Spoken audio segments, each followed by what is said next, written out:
Hello guys, welcome to CloudRaga.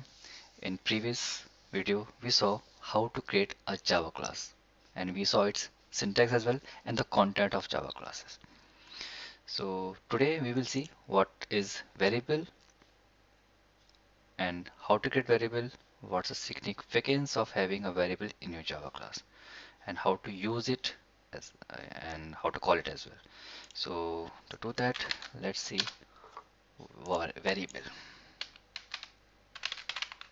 variable in Java. Okay, so what are variable? It's a place where we can store data, right? This is where we can store data. So definitely when we are talking about some storage, so there must be a type. Think about it. If you have to store a water, so there could be a container, it could be a glass, it could be a jar, it could be a bottle. So these are some kind of storage area for water. Think about a solid place where you can put some solid spaces. So for every type, there is a specific thing where you can store things or put things. Like in your table, you can have some place, some stuffs where you can put together. It could be your keyboard, your mouse, your books, your monitor screen, or some useful, things which you can place on your table. So that's what a table stands for, used for. Likewise, if we have other place like a stand of any portrait something, so if you have to if you have a portrait, so that goes on wall, so wall have all the portraits over there. So we have specific areas or places where you can put some data. Likewise, same thing goes for the variable. If you have some variable or you have some data you want to store it somewhere, think about you have a age is what?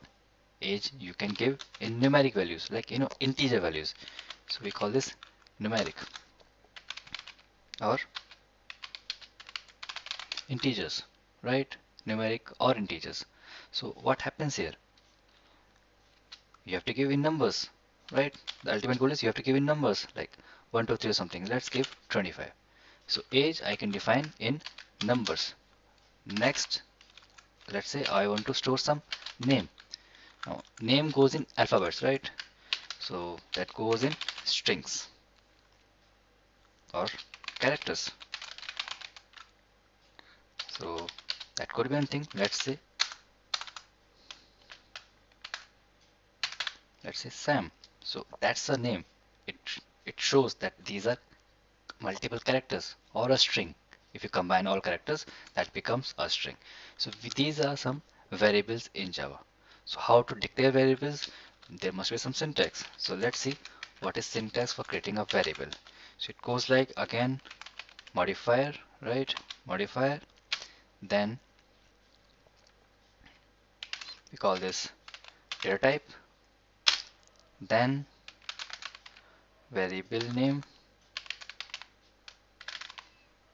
and then value. So modifier, so far we saw there is a modifier public, so we can use public, then data type, int, variable name, age, value 25, semicolon. Semicolon in Java stands for full stop. That means my statement is done. Let's see one more example for name. So let's copy, paste. So public, then string, then name of variable, and then in double quotes, because that's how we define a string in Java. Give double quotes, and there you can define Sam and full stop. That means my statement is done. So public and this public, right? Both are Java Reserve keywords. So let's highlight them. As I said, we will keep highlighting our Java Reserve keyword, so they will stand alone, and we can see what they can do. And int, string, age variable, they are something different. Okay, so that's how we define or declare variable in Java. Next video, we will see how to use them in Java class and then how to call them outside of Java class, like how to create objects. So that's the agenda in next video.